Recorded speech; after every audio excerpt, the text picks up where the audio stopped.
الطيبين الطاهرين اللهم إنا نسألك علما نافعا ورزقا طيبا وعملا متقبلا ونعوذ بك من علم لا ينفع وعمل لا يرفع ودعاء لا يسمع.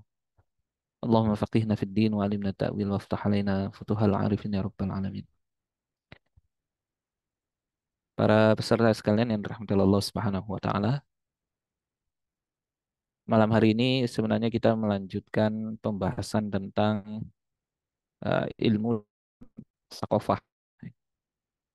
Ada beberapa topik yang kita gabung menjadi satu pembahasan malam hari ini.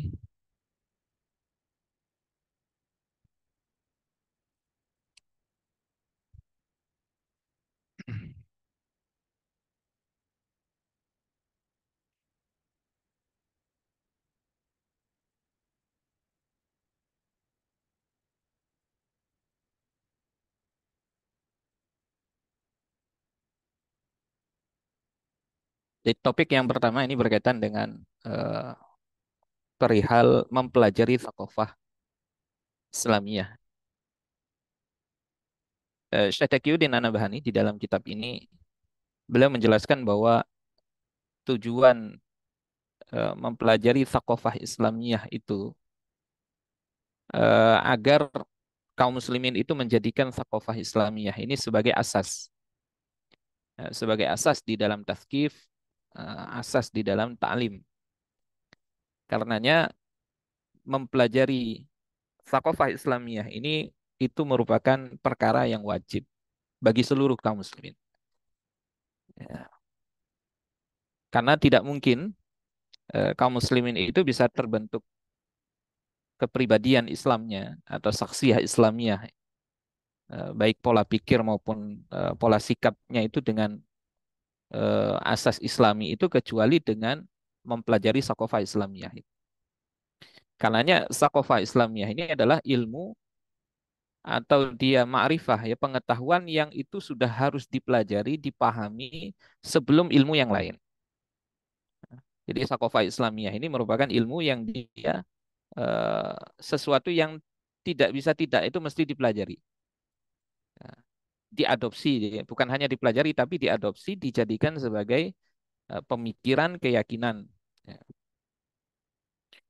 Kemudian eh, bagaimana dengan ilmu yang lain? Ilmu yang lain syariat tidak pernah membatasi. Boleh bagi kita mempelajari ilmu-ilmu yang lain selain daripada Thaqafah. Ya, sesuai dengan kecenderungan kita, ya, kecondongan kita masing-masing. Mana di antara ilmu-ilmu itu yang menarik bagi kita. Ilmu lain itu maknanya adalah yang para ulama itu menyebutkan bukan ilmu, bukan termasuk ulum syariah. Ya. Di ilmu-ilmu umum seperti kedokteran misalnya, ilmu teknik, ya, kemudian ilmu biologi misalnya, ilmu pengetahuan alam dan yang masuk kategori sains misalnya. Nah, ilmu-ilmu semacam ini itu boleh dipelajari oleh kaum muslimin dengan catatan bahwasanya mereka telah mempelajari thaqafah Islamiyah. Meskipun tidak disyaratkan, ya, kita mempelajari semua thaqafah Islamiyah, ya, atau mempelajari thaqafah Islamiyah secara mendalam baru kemudian mempelajari ilmu yang lain. Ya. Jadi tidak disyaratkan begitu. Jadi cukup bagi kita mempelajari thaqafah Islamiyah ini agar yang pertama terjaganya akidah. Ya.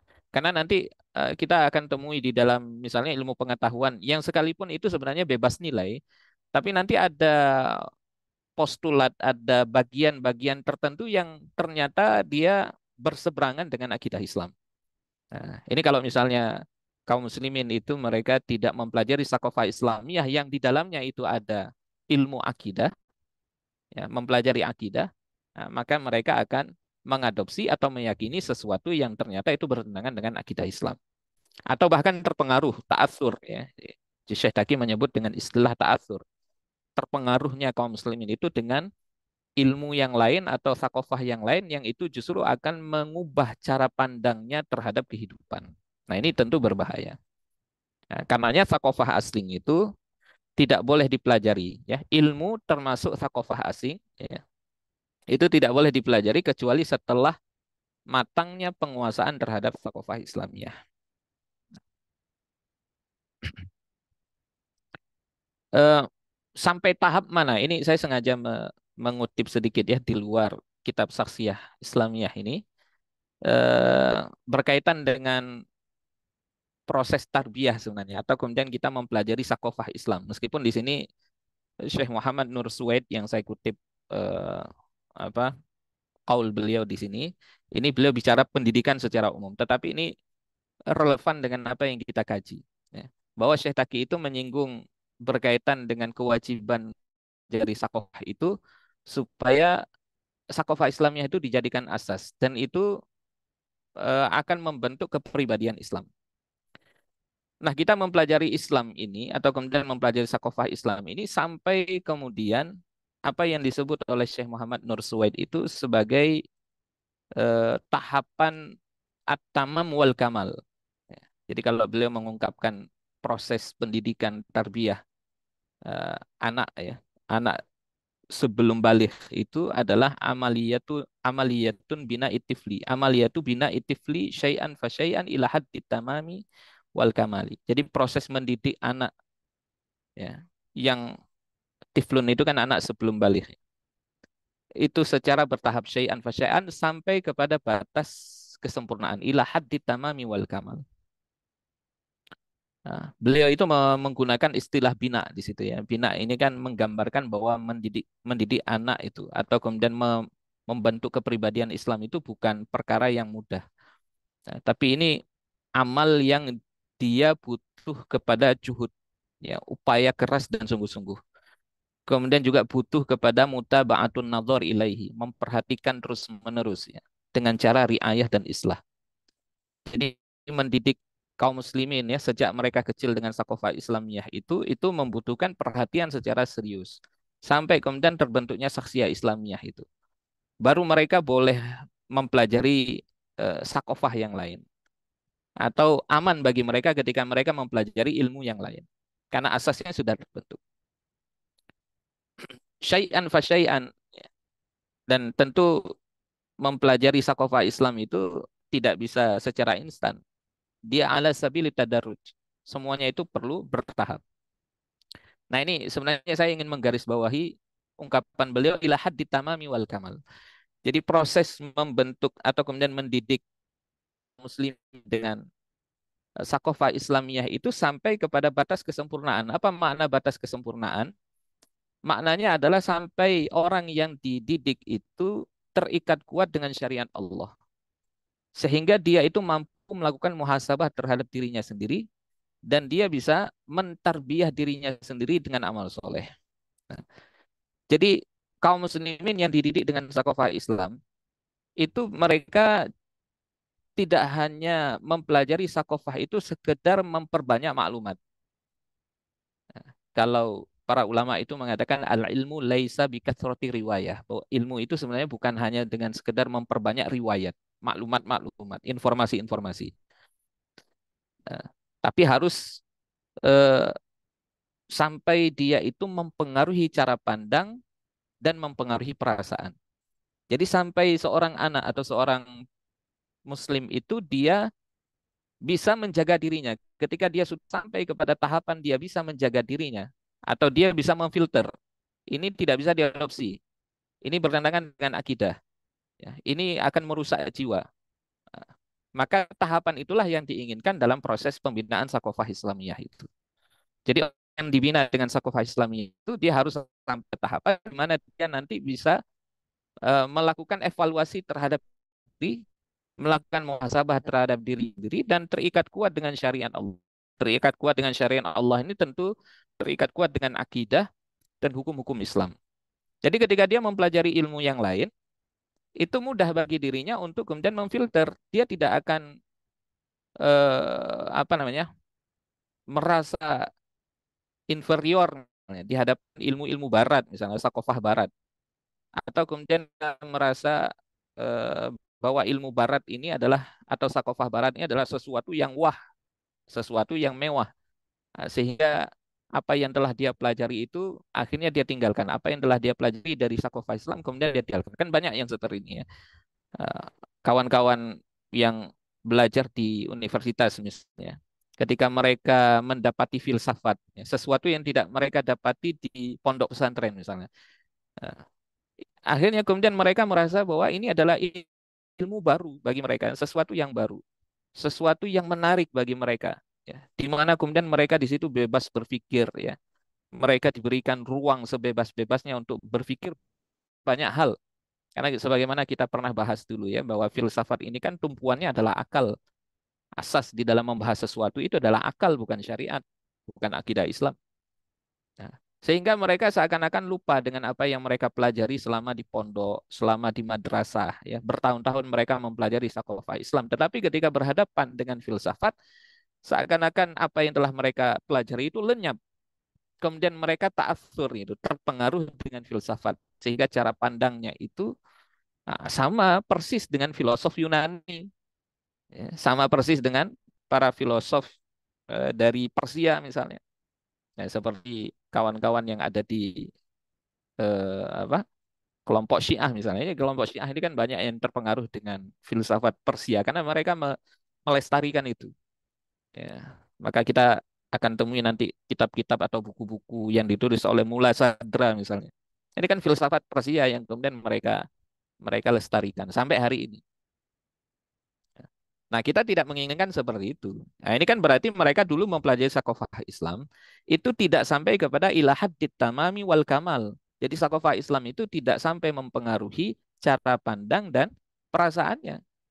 Kalau orang dia mempelajari sakofah Islamiyah itu sampai kepada tahap atau kamal tadi itu, maka filsafat atau sakofah barat itu tidak akan mempengaruhi cara pandangnya. Dia justru akan mampu mengcounter. Ya. Dia mampu akan mengkritik, memberikan kritikan terhadap filsafat itu. Atau setidaknya kalau dia tidak mampu memberikan kritikan, ketika dia melihat pemikiran yang itu bertentangan dengan akidah, dia langsung tinggalkan. Ya. Minimal seperti itu, dia akan tinggalkan. Ya. Dia tidak akan mengadopsi itu karena jelas dalam pandangannya bahwasanya segala sesuatu yang dia ambil ya dari manapun itu berupa ilmu ataupun sakafah kalau sudah bertentangan dengan akidah maka dia akan tinggalkan ya karena bagi dirinya akidah ini adalah urusan yang sangat penting ya. Jadi bukan sekedar maklumat ya akidah itu bukan sekedar ilmu bagi dirinya tetapi asas pondasi di dalam berpikirnya dalam beramal. Nah, jadi ini yang disinggung oleh Syekh Taqiyuddin An-Nabhani di dalam bagian mempelajari sakofah Islamiyah tadi itu. Nah, mempelajari sakofah itu ya supaya kita terpetakan ya mana yang sebenarnya kita prioritaskan. Para ulama itu membagi dua jenis ilmu atau kita katakan bahwa sakofah Islam itu ada dua macam. Dilihat dari eh, apa namanya hukumnya ya. Ada yang fardu ain, ada yang fardu kifayah. Nah, fardu ain ini yang berkaitan dengan akidah, fikih, dan tazkiyatun nafs. Ya. Di sebagian ulama mengatakan bahwa yang fardu ain itu setidaknya minimal tiga ya. Kalau di sini saya menyebut ada akidah, fikih, Al-Quran, sirah nabawiyah, kemudian tazkiyatun nafs. Sekurang-kurangnya tiga. Akidah, fikih, tazkiyatun nafs. Kenapa akidah? Karena akidah ini kita wajib mempelajari akidah supaya kita tahu mana perkara-perkara yang itu bisa membatalkan keabsahan daripada akidah kita. Ya. Misalnya kita ilmu akidah ini bukan ilmu kalam ya, yang dimaksud ilmu kalam itu fardu kifayah. Nah, ilmu kalam itu beda dengan ilmu akidah. Kalau ilmu kalam itu ilmu yang mempelajari bagaimana membangun argumentasi eh, akidah. Ya. Di para ulama membahas di dalam ilmu kalam itu bagaimana eh, argumentasi atau kemudian logikanya atau dalil ya bahwasanya misalnya alam ini hudus misalnya. Itu kan akidah kan kita meyakini bahwa alam ini hudus, dia tidak qadim. Nah, kenapa dikatakan hudus? Ya, bagaimana dalilnya? Nah, itu dibahas di ilmu kalam. Tapi dalam ilmu akidah, ya, itu sederhana sebenarnya. Kita belajar ilmu akidah itu sederhana. Kita pelajari misalnya rukun iman misalnya. Sudah kita pelajari, kita yakini dengan kita tasdik ya, kita benarkan dengan pembenaran yang sifatnya pasti. Nah, itu sudah kita sudah dianggap sebagai muslim, mukmin. Kemudian kita tahu apa yang bisa membatalkan tadi keimanan kita. Nah, itu kita hindari. Baik itu berupa ucapan maupun perbuatan. Fikih begitu juga, yang fardu itu yang berkaitan dengan amal kita sehari-hari. Apakah itu ibadah, sholat, puasa, dan lain-lain. Muamalah misalnya jual beli dan lain-lain. Kemudian tazkiyatun nafs, ini berkaitan dengan membersihkan hati, dan itu fardu ain ya, membersihkan hati dari penyakit hati seperti hasad, ria, misalnya kan, ujub dan lain-lain. Nah, ada yang fardu kifayah. Nah, fardu kifayah ini tidak semua orang dibebankan itu. Ya, ketika ada sekelompok muslim menguasai ilmu ini atau sakofah ini sudah cukup. Ya. Bagi sebagian itu tidak perlu lagi mempelajari. Nah, ini seperti usul fikih, ilmu Quran, hadis. Kemudian ada yang masuk kategori ilmu umum ya. Ini enggak termasuk sakofah Islamnya, tapi masuk ke dalam kategori ilmu yang fardu kifayah seperti kedokteran, teknik dan lain-lain.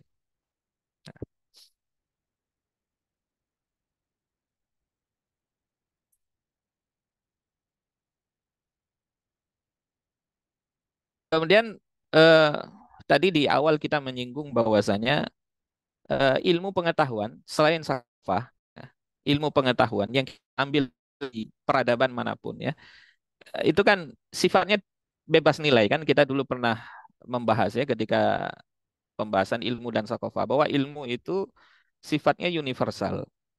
Dia bebas nilai, tidak dibangun di atas akidah tertentu. Nah, tetapi nanti ada bagian-bagian tertentu yang itu bisa bertentangan dengan akidah.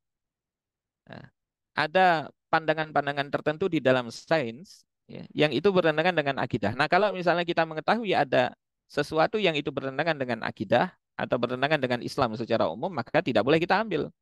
Sekalipun itu lahirnya dari ilmu pengetahuan. Nah, contohnya apa? Misalnya teori Darwin, misalnya kan yang populer misalnya. Nah, dari aspek akidah itu kan tertolak.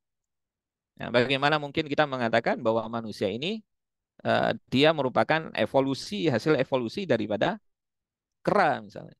Nah, ini tentu bertentangan dengan akidah, bertentangan dengan dalil.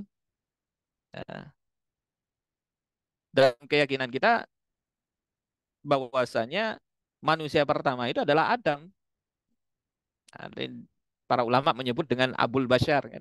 Bapaknya manusia itu adalah Adam. Jadi manusia pertama itu adalah Adam. Berarti kita ini adalah anak cucu Adam, sebagaimana Nabi pernah mengatakan, antum banu Adam wa Adamu min turab. Kalian itu adalah anak cucu Adam dan Adam dari tanah, bukan evolusi dari kera kan, atau dari apa misalnya kan. Nah, jadi ketika kita ketemu dengan teori ini, itu bagian dari sains tadi ya, ilmu pengetahuan misalnya.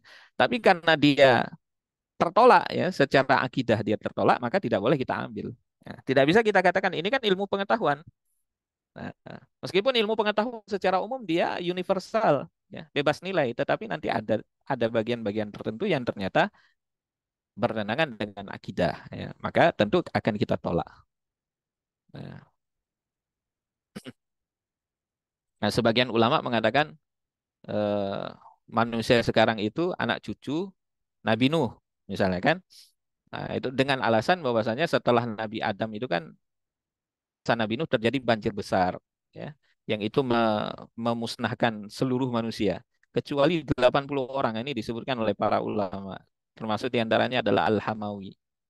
Ya, beliau pernah mengatakan begini, karena awwalu nazalahu Nuh alaihi salam lamma kharaja minas safinah wa ma'ahu samanuna insanan. Jadi orang pertama yang itu turun ya, maksudnya itu yang menempati tempat di bumi setelah terjadi banjir besar itu adalah Nabi Nuh ya, dan 80 orang yang bersama dengan beliau itu yang naik kapal Nabi Nuh itu 80 orang. Ya. Kenapa kemudian para ulama mengatakan bahwa Abul Bashar kedua ya setelah Adam itu adalah Nuh? Karena banjir itu tidak hanya terjadi di satu wilayah tapi seluruh dunia, seluruh tempat. Jadi yang tersisa setelah banjir besar itu hanya Nabi Nuh dan 80 orang yang bersama dengan beliau. Kemudian Imam Al-Hamawi mengatakan summa asabahum tabaut wa famata samanuna ghairu Nuh alaihi salam wa waladahu ya fahuwa abul bashar kulluhum. Kemudian setelah itu ternyata 80 orang itu terkena wabah 80 orang yang bersama dengan Nabi Nuh. Wafat semua. Yang tersisa Nabi dan anak cucunya. Karena sekarang nasab manusia itu semuanya nanti muaranya ke 3 orang anak Nabi Nuh itu. 3 orang anak Nabi. Nah, jadi Nabi Nuh itu dianggap sebagai Abul Bashar yang kedua. Ya, bapaknya manusia yang kedua setelah Nabi Adam. Nah, ini bagian daripada apa yang kita yakini ya. Jadi kalau misalnya ketemu dengan teori-teori lain yang justru bertentangan dengan ini, katakanlah ada muncul teori lain mungkin selain teori Darwin misalnya. Misalnya mengatakan manusia berasal dari mana misalnya. Ya, dari hewan atau apa misalnya kan. Nah, ini tentu tertolak ya. Jadi pentingnya mempelajari sakofah Islam itu supaya kita bisa memfilter, itu kita bisa menyaringnya. Ada perkara-perkara yang tidak boleh kita ambil. Ya, jadi mesti kita tinggalkan. Nah, ini terjemahan yang tadi nanti bisa dilihat di materinya. Kemudian dua ini berkaitan dengan ya, gerakan sakofah yang dimaksud Syekh Aki adalah penyebabnya yang dilakukan oleh kaum muslimin bersamaan dengan futuhat. Jadi kaum muslimin ketika melakukan pembebasan ke negeri-negeri, baik itu pembebasan Persia ya, kemudian pembebasan wilayah Syam dulu ya, kemudian Afrika sampai ke Eropa, itu kaum muslimin tidak hanya membawa pedang, senjata, tetapi juga membawa sakofah Islamiyah. Jadi membawa Al-Quran dan bahasa Arab. Ya, di dua hal ini yang tidak pernah ditinggalkan oleh kaum muslimin ketika mereka melakukan futuhat ya, pembebasan ke negeri-negeri. Jadi saat eh, terjadinya futuhat itu yang ikut bersama mujahidin itu ada ulama di sana, ada para pengajar. Jadi ketika mereka melakukan pembebasan terhadap negeri, kemudian mereka menempati negeri-negeri itu, maka di antara mereka ada para ulama yang ikut serta kemudian tinggal di negeri yang ditaklukkan, kemudian mereka juga menyebarkan Islam di sana, menyebarkan Al-Quran, kemudian mengajari para penduduknya itu dengan sakofah Islamiyah. Nah, kemudian dibangun masjid, ya, ya, yang masjid ini menjadi tempat ibadah, ya, sekaligus juga tempat belajar. Ya. Nah, ini di antara madrasah yang dulu pernah dibangun ya di masa Khalifah Al-Muntasir. Di Khalifah Al-Mustansir ini di masa Abbasiyah eh, itu beliau membangun perpustakaan yang di situ menghimpun banyak buku-buku dari lintas disiplin ilmu. Kemudian madrasah ini menjadi pusat ya pembelajaran sakofah Islamnya termasuk ilmu-ilmu umum. Ya, ilmu-ilmu umum. Nah, ini kan bukan di Arab kan, tapi di Baghdad ya di pusat kekhilafahan Abbasiyah. Nah, belum lagi nanti yang di negeri yang lain ya, termasuk di Afrika, di Mesir ya. Nah, itu kan luar biasa. Nah, di Mesir misalnya dibangun eh, bagaimana Al-Azhar itu yang sudah 1000 tahun lebih itu berdiri di sana. Meskipun dulu awalnya dibangun oleh Syiah Fatimiyah ya, tapi kemudian diambil alih oleh kaum muslimin setelah masa Salahuddin Al-Ayyubi. Nah, jadi seperti itulah kaum muslimin itu ketika mereka menaklukkan atau membebaskan negeri-negeri itu mereka tidak datang hanya dengan senjata mereka atau hanya sekedar tinggal saja di sana, tetapi mereka membawa sesuatu karena itu sesuatu keniscayaan. Apalagi ini perintah daripada Allah Subhanahu wa taala untuk menyebarkan Islam ini. Tidak mungkin Islam ini disebarkan kecuali dengan cara diajarkan ya. Kemudian melalui proses ada taskif di situ, ada taklim di situ. Nah, ini yang kita sebut dengan gerakan Sakofah. Nah, gerakan Sakofah ini kenapa bisa terjadi begitu masif? Karena ada khilafah Islamiyah, ada institusi. Jadi kalau hari ini eh, kita kalah ya secara gerakan Sakofah kita kalah dari Barat, itu karena Barat itu mereka apa namanya melakukan gerakan yang sangat masif ya. Jadi negara-negara kapitalis itu mereka tidak hanya melakukan eksploitasi ya, tetapi juga melakukan penyebaran sakofah mereka kan. Sehingga kemudian sakofah Gharbiyah itu, sakofah Barat itu memenuhi wilayah-wilayah kaum muslimin ya, demokrasi, liberalisme macam. Nah, ini cara peradaban itu mempertahankan dirinya itu adalah dengan cara menyebarkan dakwahnya. Begitu juga dulu kaum muslimin.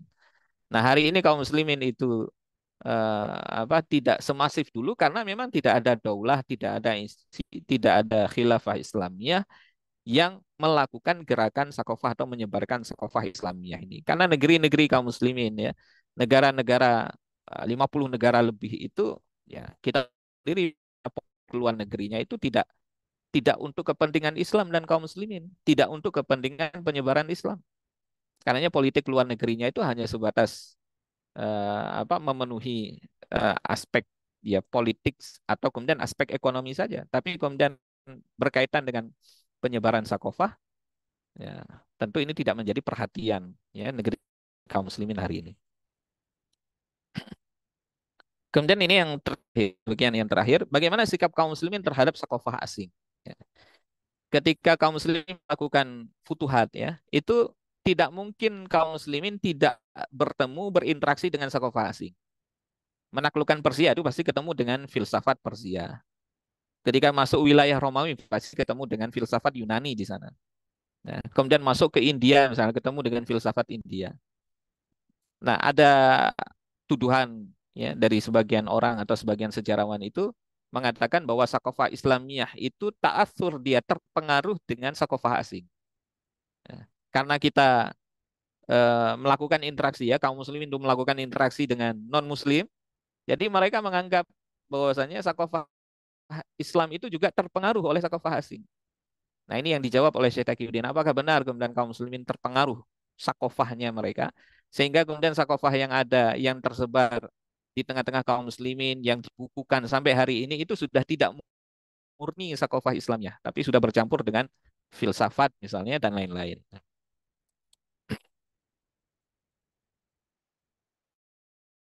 Nah, kaum muslimin itu ketika mereka mendapati sakofah asing, itu mereka hanya sekedar intifa saja.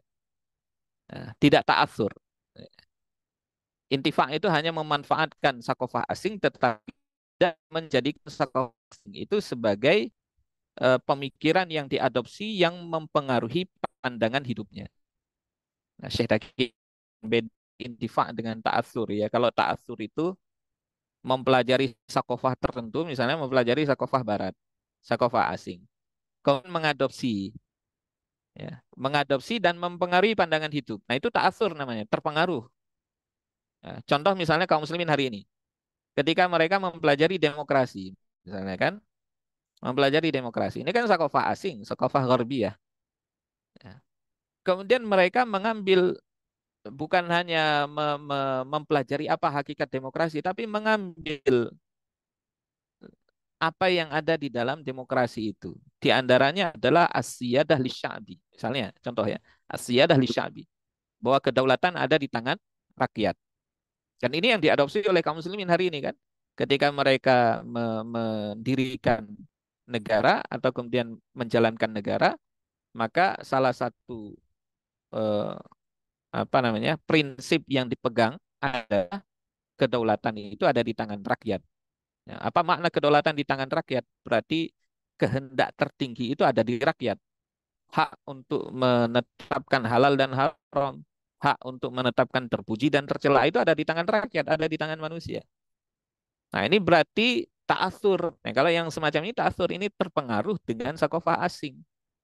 Sehingga pandangan hidupnya berubah pasti. Sehingga tidak merasa wajib untuk mengukur segala sesuatu itu dengan Islam.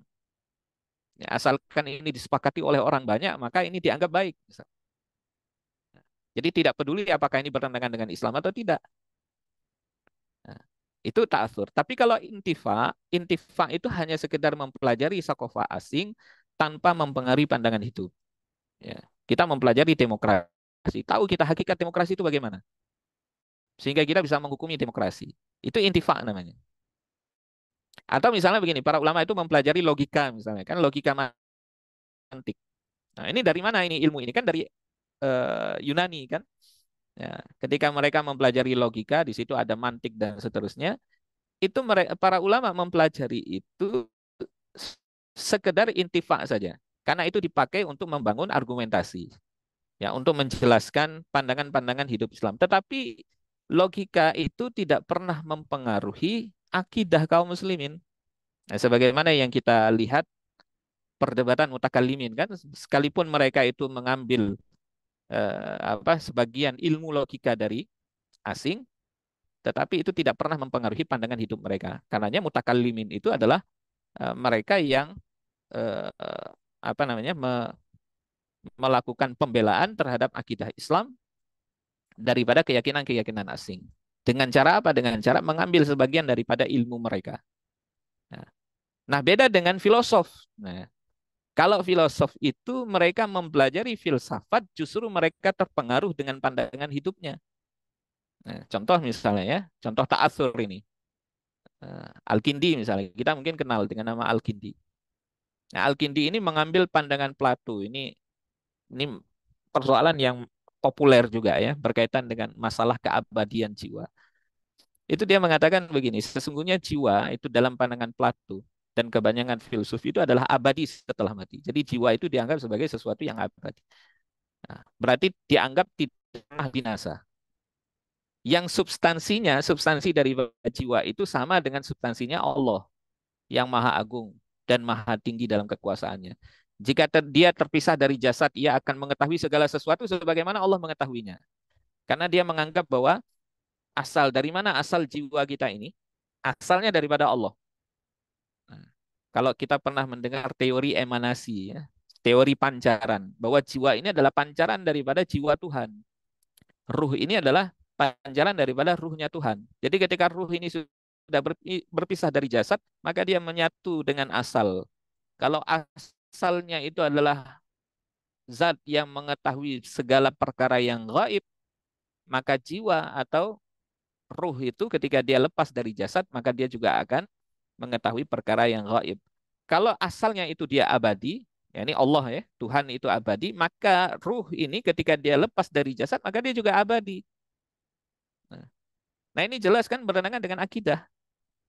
Karena Allah sudah mengatakan di dalam surah Al-Qasas ayat 88, kullu syai'in halikun illa wajhah. Segala sesuatu pasti mati, pasti binasa kecuali wajahnya. Wajhah itu maknanya adalah zat Allah. Allah nggak mungkin binasa. Nah, kullu syai' ini kan lafadz umum ya. Meliputi segala sesuatu termasuk jiwa di situ. Dan tidak ada dalil yang kemudian mengkhususkan. Ya, misalnya bahwa kecuali jiwa misalnya. Apakah ada dalil yang mengkhususkan jiwa itu abadi, tidak hancur, tidak binasa? Tidak ada. Nah, ini contoh ta'asur ya. Jadi bukan hanya intifa, tetapi juga terpengaruh dengan pandangan filsafat. Nah, selain Al-Kindi misalnya ada Ibnu Rushd ya. Ini berkaitan dengan pandangannya mengenai akhirat ya.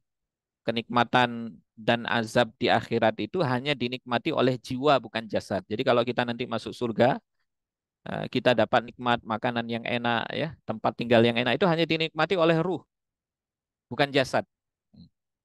Nah, ini pandangan Ibnu Rushd. Nah, ini sebenarnya pandangan dari filosof Yunani. Ya. Padahal ya, perkara yang semacam itu justru bertentangan dengan nas yang qat'i. Karena Allah mengatakan qala may yuhyil 'idhama wa hiya ramim. Qul yuhyiha alladhi ansha'aha awwala marrah wa huwa bikulli khalqin alim. Siapakah yang katakanlah tulang-tulang yang hancur itu akan dihidupkan oleh Tuhan yang telah menciptakannya pada awal mula wujudnya. Dan dia maha mengetahui akan keadaan makhluk-makhluk yang diciptakannya. Jadi setelah mati nanti ketika dibangkitkan, ya, maka yang dibangkitkan bukan hanya ruh tapi juga jasad kita. Berarti yang akan menikmati kenikmatan di dalam surga itu juga ruh dan jasad. Begitu juga yang akan mendapatkan siksa, yang merasakan siksa nanti di dalam neraka itu juga ruh dan jasad. Karena Allah membangkitkan kita nanti di Yaumul Mahsyar itu jasad kita yang akan dibangkitkan. Jadi yang merasakan itu bukan hanya ruh, tapi jasad kita. Ya. Jadi bukan sesuatu yang mustahil kan? Sebagian orang menganggap bagaimana mungkin ya, seperti orang-orang jahiliyah dulu ya. Bagaimana mungkin kemudian apa jasad yang sudah hancur lebur itu bisa dibangkitkan seperti sedia kala.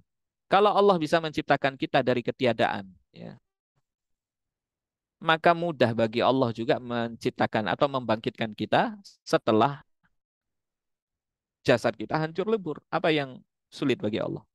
Allah menciptakan kita di awal mula penciptaan kita ketika tidak ada wujudnya. Allah ciptakan kita dengan wujud semacam ini.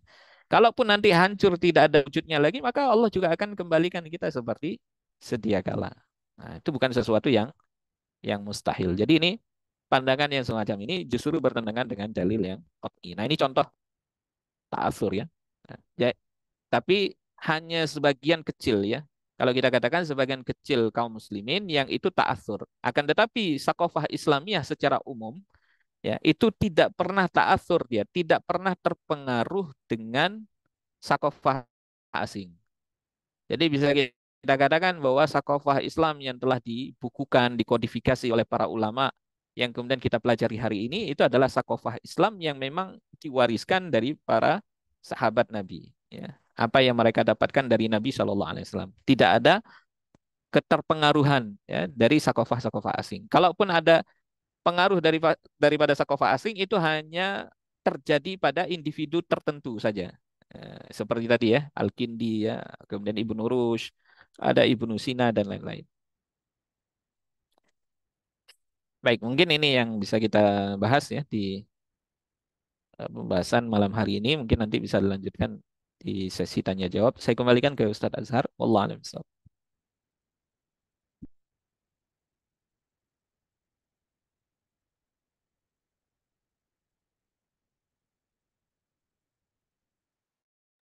Ya, Alhamdulillah, Bapak Ibu jamaah sekalian, ini cukup menarik, ya, bahkan sangat menarik ya bagi saya, karena boleh jadi banyak hal yang nantinya kita akan tanyakan. Kalau saya sudah menangkap ada satu hal yang memang ingin saya konfirmasi berkaitan dengan pemahaman Al-Kindi tadi ya. Ini ada yang mau saya konfirmasi nanti kepada Ustaz. Tapi buat Bapak Ibu yang eh, ingin bertanya, karena ini beliau sudah membuka sesi tanya jawabnya. Buat Bapak Ibu yang ingin bertanya, silakan pertanyaan Bapak Ibu yang ingin bertanya berkaitan dengan tema kita. Seperti yang disampaikan beliau di awal, ini ada 3 bab yang digabungkan oleh beliau. Seputar sakofah, ilmu pengetahuan, gerakan sakofah, dan juga pengaruh eh, mengambil ya, eh, membatasi atau standar lah ya, mengambil sakofah atau ilmu yang di luar dari Islam. Kami tunggu Bapak Ibu jika memang ada yang ingin ditanyakan. Silakan nanti pertanyaannya dikirimkan ke kolom chat atau langsung resen juga silakan ya. Ini sudah ada sebenarnya Ustaz pertanyaan yang masuk di kolom chat. Ini atas nama Ummu Fatih ya. Oke. Assalamualaikum warahmatullahi wabarakatuh. Izin bertanya Ustaz. Banyak para filosof dan fuqaha di zaman tabi'in, apakah paham yang disampaikan oleh Al-Ghazali termasuk filsafat yang dipengaruhi oleh filsafat asing? Syukran wa jazakumullah khairan jaza atas ilmunya Ustaz. Mohon tanggapan ini Ustaz. Ini maksudnya pemikiran yang disampaikan oleh Imam Al-Ghazali ya.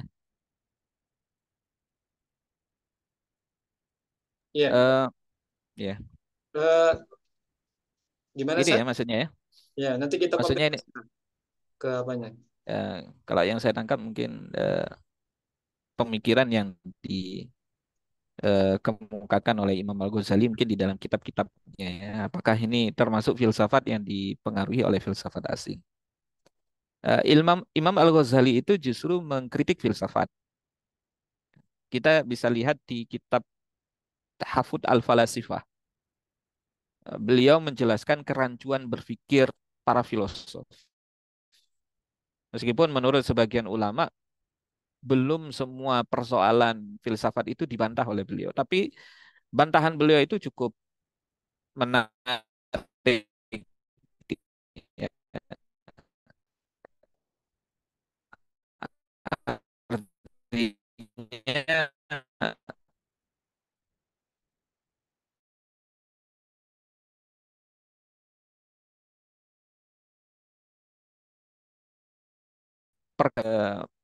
pandangan para filosof bahwa iya, perkara-perkara yang cabang. Nah, jadi Tuhan itu hanya mengetahui perkara yang kuliat saja. Nah, ini dibantah oleh Imam Al-Ghazali di dalam kitab beliau ya. Terutama kepada filosof muslim yang mengadopsi pandangan itu. Justru pandangan yang semacam ini bertentangan dengan dalil nakli ya. Ketika kita bicara tentang Tuhan ya, tentang Allah, tentang sifat-sifat Allah. Ya, tentu kita kembali kepada dalil nakli.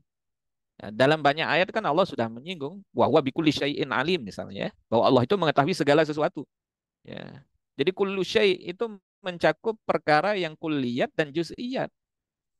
Jadi perkara yang detail, perkara-perkara yang kecil-kecil, apa yang terjadi di alam semesta itu tidak luput dari pengetahuan Allah. Nah, itu keyakinan kita. Meyakini bahwa ada perkara yang tidak diketahui oleh Allah Subhanahu wa taala. Nah, itu berarti mengatakan sama saja dengan mengatakan bahwa ilmu Allah itu terbatas. Nah, ini tentu bertentangan dengan akidah. Aduh. Jadi kitab tahafut itu sudah diterjemahkan juga. Ya, setahu saya sudah diterjemahkan juga.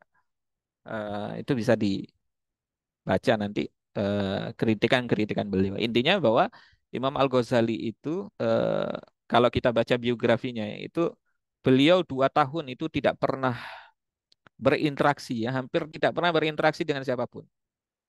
2 tahun beliau itu mempelajari filsafat sampai kemudian keluarlah karya Tahafut Al-Falasifah. Nah, itu hantaman yang sangat dahsyat itu terhadap filsafat dan para filosof di masa beliau ya.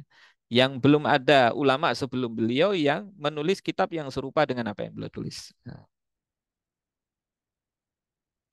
wallah alam bisawab. Semoga menjawab pertanyaannya.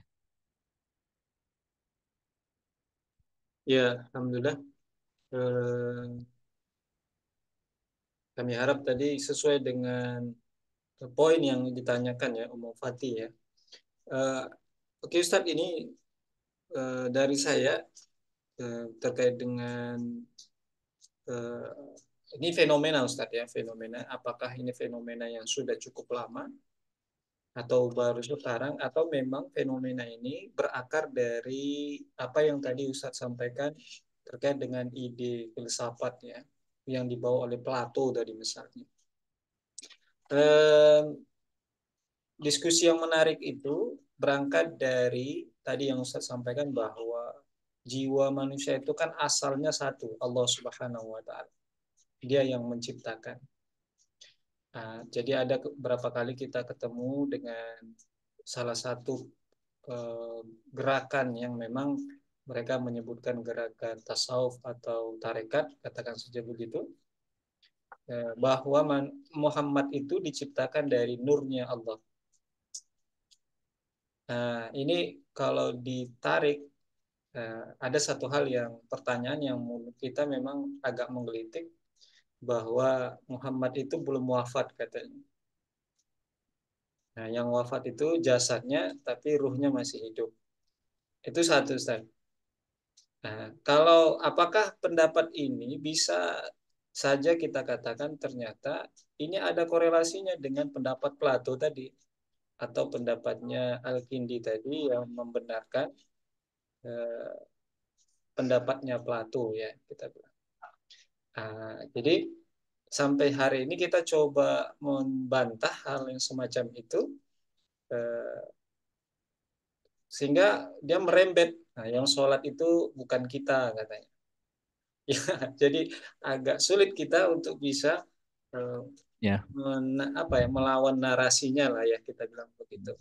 Karena memang dia katakan kami juga pakai Al-Quran. Ini ada dasarnya. Nah, itu satu saat. Yang kedua, jika kita temukan kaum muslimin yang berpemahaman ini atau sekelasnya Al-Kindi, ini apakah bahasannya masuk pada furu akidah atau dia masuk pada pembahasan usul akidah, sehingga tidak kemudian kaum muslimin yang memiliki pemahaman seperti ini kita katakan mereka sebenarnya belum murtad atau memang sudah murtad. Ini kan konsekuensinya cukup berat ini, Sa. Kalau misalnya dibilang semuanya itu dari Allah, maka ya Muhammad itu masih hidup. Pahamnya banyak macamnya gitu. Nah ini gimana saat untuk mendudukkannya?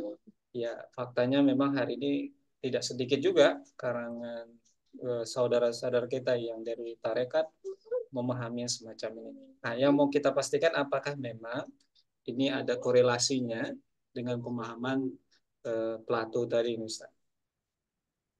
Syukran, tak. Mohon tanggapan ini, Ustaz.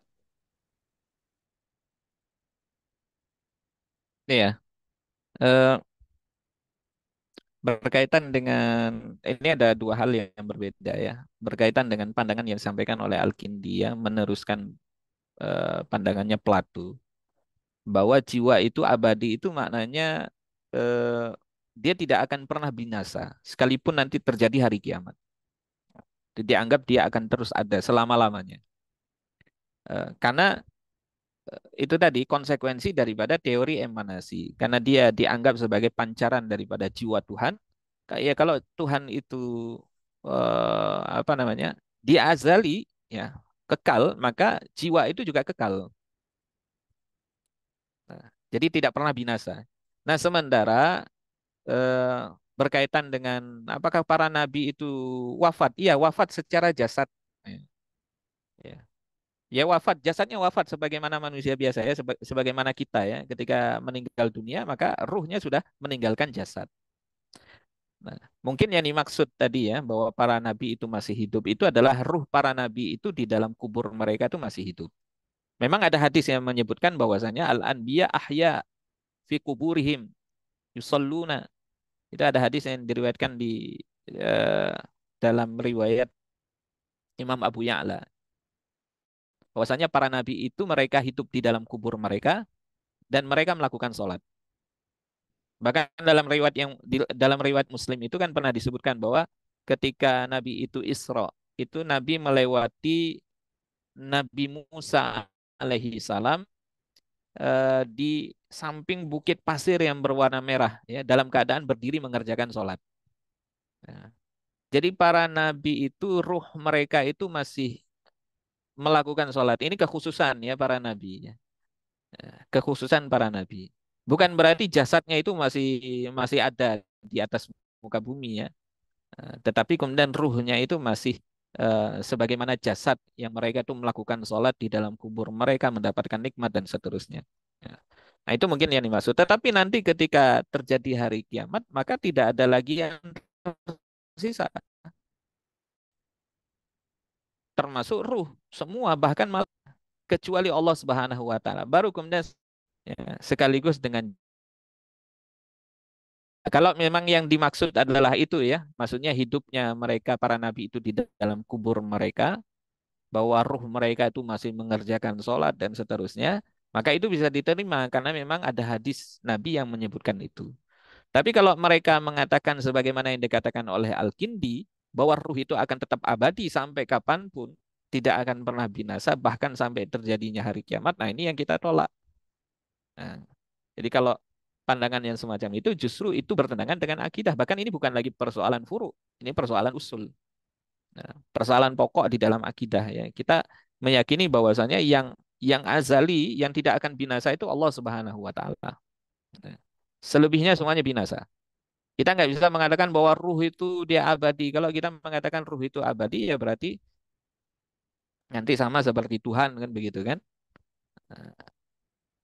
Nah, apakah kemudian karena ini persoalan persoalan usul, apakah Al-Kindi itu kafir? Wallahu alam, saya nggak berani memvonis ya lebih jauh dari itu karena itu nanti berkaitan dengan takfir muayyan ya.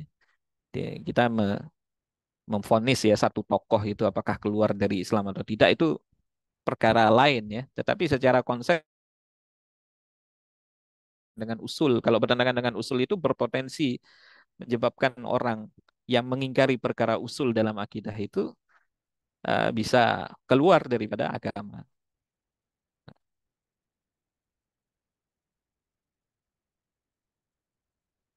Nah, ada lagi tadi apa cukup ya?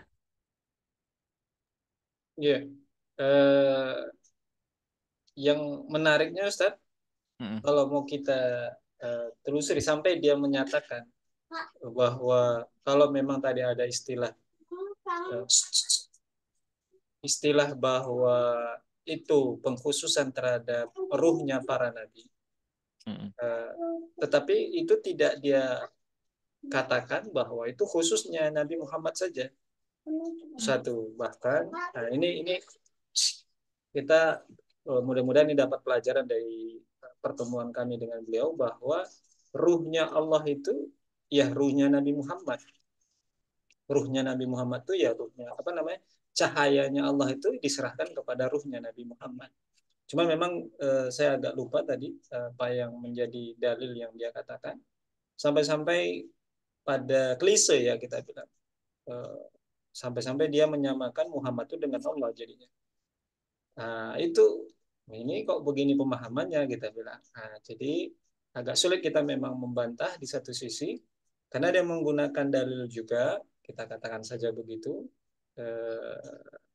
dinamikanya karena mungkin ya kalau saya bilang tadi kebetulan tadi saya sempat eh, teringat dengan pembahasan ini dengan Ustadz menyampaikan pendapat Plato tadi. Berarti apakah memang betul kawan-kawan yang di pemahaman tarekat ini bisa saja terpengaruh pemahaman filsafat. Nah, ini kesimpulan awal saya. Bisa jadi apakah seperti itu ya? Ya, mungkin ini mau saya konfirmasi tadi Ustaz. Ya, apakah ada kemungkinan bisa jadi ya? Karena hanya saja saya tidak bisa mengkonfirmasi hal itu karena ini perlu pengkajian lebih lanjut ya. Eh, apakah memang ada unsur tadi ya, ta'atsur ya, ada bentuk ta'atsur ya, keterpengaruhan dengan filsafat Yunani atau tidak? Apakah karena dalam tasawuf sendiri memang banyak yang terpengaruh dengan filsafat. Karenanya para ulama itu untuk membedakan mana tasawuf yang terpengaruh dengan filsafat, mana yang tidak, itu mengklasifikasi tasawuf jadi dua macam. Ada tasawuf falsafi, ini tasawuf yang itu penuh dengan filsafat. Jadi artinya filsafat itu memang menjadi asas di dalam setiap pembahasan mereka. Satu lagi tasawuf sunni. Nah, ini tasawuf yang jauh daripada pengaruh filsafat. Ya, karena asasnya adalah dalil. Ya, asasnya adalah dalil. Di para ulama itu misalnya mengarang beberapa kitab di dalam tasawuf yang itu semuanya muaranya kepada Al-Quran dan As-Sunnah. Ya. Kemudian juga kehidupan para solihin. Nah, berkaitan tadi dengan Nur Muhammad, ya apakah ada kemungkinan, bisa jadi kemudian ada kemungkinan sebagian daripada tasawuf itu terpengaruh dengan pandangan tadi, teori emanasi tadi. Jadi, kalau menganggap bahwa itu sama saja antara nur ya, nur Muhammad ya, atau kemudian ruh Muhammad sama dengan ruh Allah. Muhammad itu siapa? Ya Allah itu sendiri misalnya kan. Nah, ini seperti yang dipahami oleh sebagian orang dari kitab Insan Kamilnya Al-Iji. Ya, Insan Kamil. Nah, meskipun kita nggak tahu ini apakah kemudian penulis Insan Kamil itu maksudnya demikian, tapi ini kan sekarang jadi kitab yang dikaji di beberapa tempat, ya, kitab Insan Kamil itu. Dan memang menyinggung ya persoalan itu, nurnya Muhammad, ruhnya Muhammad, termasuk apakah Muhammad menganggap bahwa sebagian orang yang membaca Insan Kamil itu berkesimpulan bahwasanya ruhnya Muhammad itu ya ruhnya Tuhan. Muhammad itu siapa? Ya dia itu sendiri, yaitu Allah Subhanahu Wa Taala. Nah, nah, ini yang bisa menyebabkan muncul apa namanya syubhat ya di tengah-tengah kaum muslimin ya. Ya, akhirnya kemudian muncul pemikiran atau kemudian pandangan yang aneh-aneh yang itu nanti bisa bertentangan dengan akidah. Nah, tapi ini tentu berkaitan dengan apa yang ditanyakan tadi ini butuh pengkajian lebih lanjut ya. Ya, apakah benar itu terpengaruh secara langsung dengan teori emanasi atau tidak ya. Terpengaruh dengan filsafat atau tidak.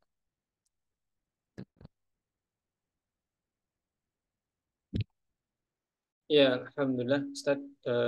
Ini ada pertanyaan nih sudah masuk juga nih, Ustaz. Iya, Sebelumnya, Allah atas tanggapannya. Ini dari Ibu atau Mbak ya, yang ada yang resen. Tinggal sebentar dulu Ibu ya. Ini kita coba tanggapi dulu yang sudah bertanya lebih duluan. Dari Ibu atau Mbak Feby. Nah ini Ustaz, bagaimana dengan Ibnu Sina, Ustadz. Di dalam kitab ini atau kitab Saksiyah dimaksudkan bahwa beliau disampaikan ada penyimpangan kalau tidak salah. Apakah benar itu, Ustadz? Mohon penjelasan. Terkhusus dengan Ibnu Sina, Ustadz. Iya, jadi yang dikritik oleh sebagian ulama, termasuk oleh Syekh Taqiyuddin An-Nabhani ya, kemudian oleh Ibnu Taimiyah. Ya. Ibnu Sina ini di antara penyimpangan beliau ya dalam sebagian pandangan beliau itu adalah menganggap bahwasanya tidak ada kehidupan setelah kematian ya. Tidak ada kehidupan setelah kematian. Jadi setelah alam ini binasa sudah habis. Tidak ada lagi kehidupan setelah itu. Jadi kalau terjadi hari kiamat, seluruh apa yang ada di alam semesta ini hancur, termasuk kehidupan di dalamnya, maka setelah itu sudah tidak ada lagi kehidupan. Tidak ada lagi kebangkitan. Ada di antara pengingkaran ya dari Ibnu Sina. Ini yang menyebabkan sebagian ulama itu mengkritik. Bahkan ada yang sampai kemudian menganggap Ibnu Sina ini telah sesat ya, keluar dari Islam. Tapi ini tentu di luar pembahasan atau di luar ya kontribusi beliau ya. Kita tidak mengingkari kontribusi beliau di dalam ilmu pengetahuan. Tapi ini pembahasan berkaitan dengan akidah. Ya, bahwa Ibnu Sina itu juga termasuk di antara filosof Muslim. Dia bukan mutakalim, tapi dia filosof. Sama dengan Al-Kindi, Al-Farabi, Ibnu Rushd, ya, yang dalam sebagian pandangan-pandangannya itu justru sejalan dengan pandangan para filosof Yunani. Nah, di antaranya itu. Ya. Tapi sekali lagi ya, kalau saya pribadi ya tentu tidak sampai sejauh mau memvonis beliau ini sesat atau kemudian kafir atau ada yang lain-lain ya. Eh, tapi itu di antara pandangan aneh ya atau pandangan yang bisa kita katakan menyimpang itu dari akidah. Dan itu nanti bisa kita lihat di apa di dalam beberapa literatur ya yang mengkritik Ibnu Sina ya termasuk yang ditulis oleh Syekh Taqiyuddin An-Nabhani.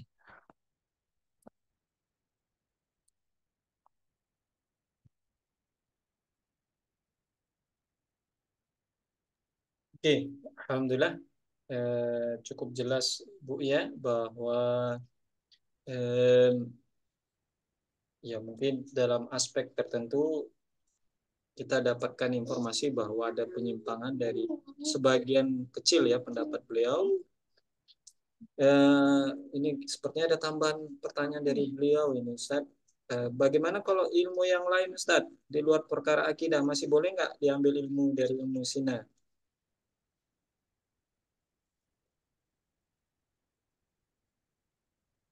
Ya, Maksudnya di luar akidah, di luar sakofah ya. ya. Silahkan ya. Kalau ilmu pengetahuan, ilmu kedokterannya masih bisa kita ambil, masih bisa kita manfaatkan. Jangankan Ibnu Sina ya, yang masih diperselisihkan itu misalnya ya. Dari orang kafir saja yang sudah jelas kafir, boleh kita ambil. Nah, dari orang kafir saja, boleh kita ambil kalau itu ilmu, bukan sakofah ya, ilmu yang tadi bebas nilai. Nah, apalagi Ibnu Sina yang sebagian orang masih menganggap dia Muslim ya. Artinya status kemusliman dia kan enggak belum bisa tidak bisa kita pastikan kan. Meskipun ada sebagian ulama yang mengatakan dia menyimpang, ada yang mengatakan dia keluar dari Islam. Nah, jadi yang sudah jelas kafir saja boleh kita ambil apalagi Ibnu Sina. Jadi ilmu kedokterannya atau kemudian ilmu yang lain ya yang tidak asalkan bukan tadi ya, bukan berkaitan dengan akidah tadi yang bertentangan dengan akidah Islam itu bisa kita adopsi, bisa kita ambil. Nah, intinya bisa kita manfaatkan.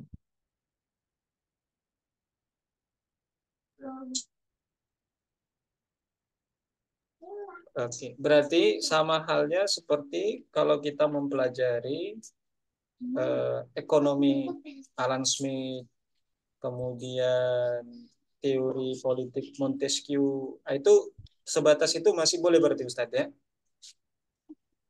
Ya, kalau mempelajari tadi untuk sekedar intifa ya, artinya tidak kita jadikan sebagai pandangan hidup. Kalau itu sakofah. Nah, kalau pandangan Montesquieu misalnya kan, kalau itu berkaitan dengan sakofah, maka mempelajari untuk mengetahui hakikatnya dan seterusnya silahkan. Ya. Tapi kalau misalnya diambil, diadopsi jadi pandangan hidup, nah, itu nggak boleh, haram hukumnya. Nah, kalau itu sakofah. Tapi kalau bukan sakofah, ilmu ekonomi ini kan bukan sakofah ya, ilmu ekonomi. Kita mengambil ilmu ekonomi dari siapa misalnya? Dari Adam Smith. Bukan sakofahnya tapi ilmunya. Apakah boleh? Boleh. Kayak ilmu ini kan hanya ilmu ekonomi kan bicara tentang bagaimana cara meningkatkan produksi, memproduksi barang, ya, kemudian memproduksi barang dan jasa. Bagaimana memproduksi barang dan jasa, bagaimana menambah nilai daripada produk barang dan jasa. Nah, ini kan berkaitan dengan ilmu ekonomi. Boleh kita ambil dari siapa saja. Ya.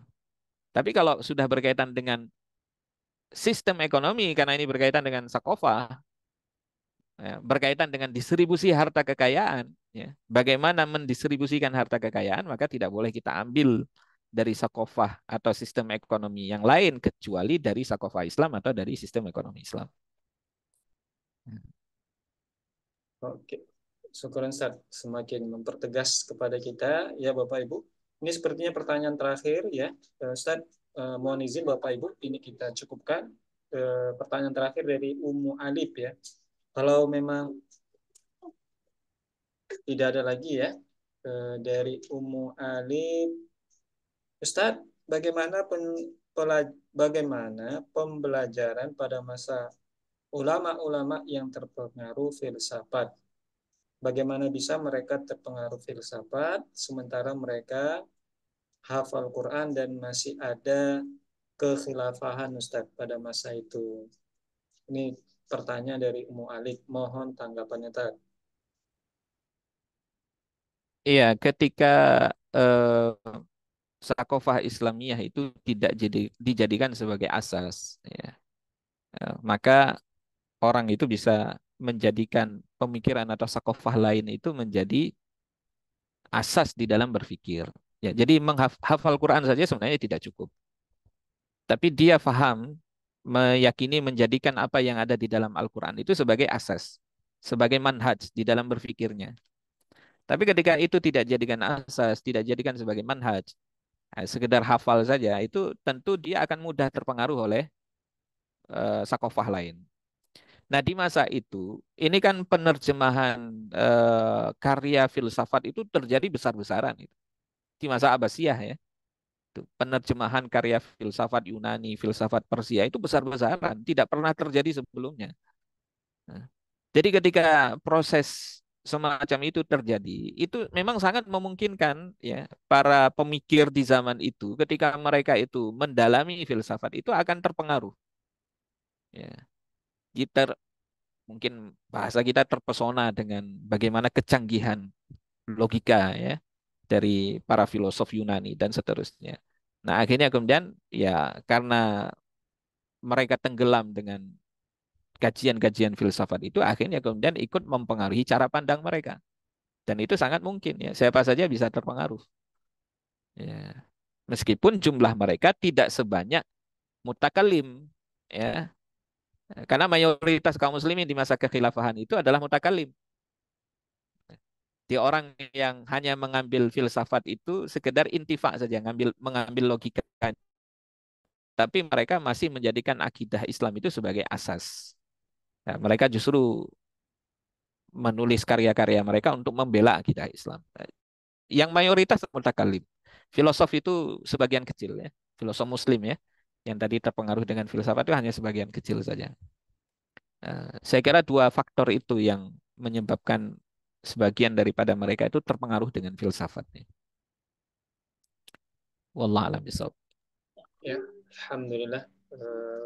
Seperti yang kami sampaikan, Bapak Ibu, mudah-mudahan eh, pertanyaan demi pertanyaan tadi dijawab oleh Ustaz, semakin membuat kita semakin paham ya, bisa lebih clear dalam pembahasan sakofah, ilmu pengetahuan, kemudian mana yang bisa diambil, mana yang boleh dimanfaatkan, mana yang boleh diadopsi, mana yang tidak boleh diamalkan ya. Eh, ini Bu Ari ini kita minta izin dulu ini ke Ustadz ini. Apakah masih ada waktu nggak ini? Ini ada Ibu Ari ini mau bertanya nih Ustadz. Gimana Ustadz? Ya, silakan mungkin. Boleh. Boleh silakan monggo Ibu. Ibu atau Bapak ini ya? Ibu mahasiswa. Silakan, Eh, silakan. Semuanya terdengar suaranya. Iya, silakan. Oke. Baik. Pertama, Masya Allah, terima kasih ilmunya Ustadz. Mau bertanya, bagaimana dengan ilmuwan Muslim Imam Al-Ghazali? Apakah beliau termasuk orang yang terpengaruh oleh sakofa asing? Jika memang benar terpengaruh, berkaitan dengan karena beliau adalah eh, apa sumber atau pedoman ilmu ekonomi Islam modern saat ini, apakah boleh kita mengambil ilmu dari Imam Al-Ghazali? Mungkin itu Ustadz. Iya, baik. Tadi sudah kita singgung sedikit ya mengenai Imam Al-Ghazali. Beliau ini justru orang yang membantah filsafat, ya. Termasuk di antara ulama yang mengkritik filsafat. Ya, pondasi-pondasinya itu sudah beliau jelaskan di dalam kitab Tahafut Al-Falasifah. Ini tinggal dicari aja nanti. Tahafut Al-Falasifah itu sudah diterjemahkan. Nah, di situ berisi kritikan Imam Al-Ghazali. Eh, Imam Al-Ghazali dia bukan filosof. Kalau yang terpengaruh dengan filsafat tadi filosof, kita sebut dia filosof. Filosof Muslim ya, seperti Al-Kindi, Al-Farabi, Ibnu Sina dan lain-lain. Nah, sementara Imam Al-Ghazali karena beliau itu membantah filsafat, mengkritik filsafat, maka bisa kita kategorikan Imam Al-Ghazali ini adalah mutakallim. Apalagi dengan apa pembahasan ilmu kalam beliau ya, beberapa karya beliau dalam ilmu kalam, dalam akidah dan juga dalam apa karya-karya beliau yang lain. Beliau bukan filosof ya, tidak terpengaruh oleh filsafat. Justru kemudian membantah filsafat. Dan karya beliau ini menjadi rujukan ya oleh para ulama. Bahkan para ulama menyebut beliau sebagai Hujjatul Islam. Nah, tidak ada ulama yang di zaman beliau ya, yang itu mendapatkan gelar Hujjatul Islam. Hujjatul Islam itu apa? Berarti beliau itu menjadi rujukan hampir dalam semua cabang ilmu. Nah, itu beliau jadi rujukan. Dalam ilmu akidah beliau rujukannya. Dalam ilmu fikih beliau rujukannya. Kalau ilmu fikih luar biasa kitab-kitab beliau itu. Ya, ada kitab Al-Basit, Al-Wasit, Al-Wajiz, Al-Khulasoh ya. Nah, itu yang di masa fuqaha setelah beliau itu ada yang kemudian ikhtisar ya, meringkas kitab-kitab beliau, kemudian lahir kitab baru, ada yang mensyarah dan seterusnya. Apalagi Ihya Ulumuddin ini yang menggabungkan ilmu fikih dengan ilmu tasawuf. Nah, jadi beliau ini ulama besar dalam dalam sejarah Islam. Jadi kitab-kitab beliau itu dijadikan rujukan dalam fikih, dalam akidah, dalam ilmu kalam. Beliau bukanlah orang-orang seperti Al-Kindi yang terpengaruh oleh filsafat atau seperti Al-Farabi ya. Beliau ini takalim. Nah, beliau mengambil itu sekedar intifa saja. Ya, mengambil logikanya justru untuk kemudian membangun argumentasi terhadap akidah Islam. Nah, jadi kembali ke pertanyaannya apakah beliau bisa dijadikan rujukan? Sangat bisa. Nah, bahkan kita buat kajian nanti kalau kemudian ada yang berminat mulai pekan ini hari Jumat pagi kita ada kajian kitab Bidayatul Hidayah yang ditulis oleh Imam Al-Ghazali. Ini tangga pertama nih sebelum masuk ke kitab Ihya Ulumuddin. Nanti kalau kemudian ada yang mau ikut nanti bisa hubungi Ustadz Azhar. Kita kita masukkan ke grup. Nah, itu. Jadi beliau termasuk di antara ulama-ulama kaum muslimin, ulama rujukan. Ya, kitab-kitab beliau bisa dijadikan rujukan di